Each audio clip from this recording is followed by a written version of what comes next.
Okay. Disappointed in the result today. I want to compliment Coach Pelini and his football team. They have a good football team. We knew that coming in. Again, in games like this, very little room for error. A lot of corrections for us to make, and a lot of football still to be played this year. So, but that'll take questions. You have any update on Gary? I don't, and I don't even know that we will tomorrow. I think we're going to have to wait this one out a couple days. John, can you talk about the decision there to go just play aggressively from your own 2-yard line rather than, run out the clock in that situation? Sure, they were getting the ball in the second half. I felt like we needed to be aggressive. I felt like we needed to give ourselves an opportunity to see if we could get some points there at the end of the first half. So I said that to Ralph right before the drive started. He called the plays accordingly.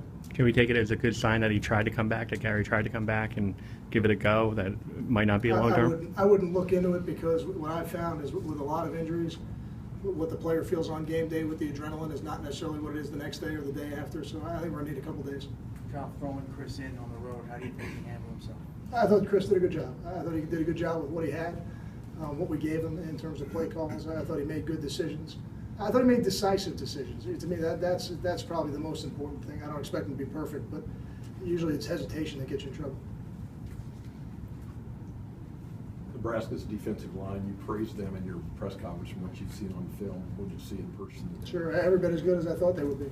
Yeah, no doubt. I mean, they have disruptive people. They have defensive linemen that can win one-on-ones.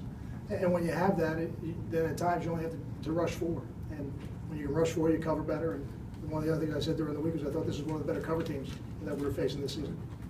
And going back to the offensive side, what did you see from Amir Abdullah today, and how does he stack up to some of the guys that you've seen in college football? Yeah, I said this week, I thought he was one of the better backs that we've seen in my time at Rutgers. So that's 10 years and a lot of good football players. He certainly didn't unimpress in person. He was very impressive. And what I like about him as a runner is that you see all the things you want in a runner. He's got excellent vision. He's got excellent contact balance. You see the burst through the line of scrimmage when he identifies where he wants to run. And he's got good enough speed that he can run away from it.